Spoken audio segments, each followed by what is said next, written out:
200 কতজন ভারতীয় এসেছিল জানি না। 26 লাখ তো অনেক আগে থেকেই ছিল আমাদের আসিফ নজরুল যেটা বলেছেন ভারতীয় 26 লাখ। তারপরে তো আর কোনো আমরা 26 জন খুঁজে পাই না।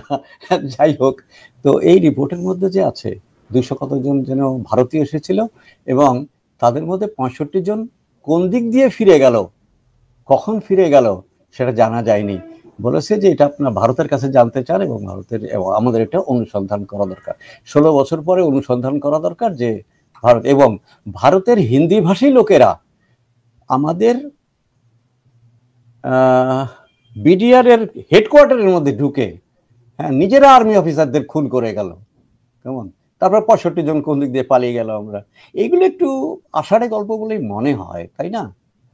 তো কিন্তু বিপজ্জনক দিক হচ্ছে এটা যে ভারত যদি এটা সিরিয়াসলি নেয়, তারা যদি মনে করে যে ভারতকে একটা সন্ত্রাসী রাষ্ট্র হিসেবে চিহ্নিত করা হচ্ছে, পরিগণিত করা হচ্ছে,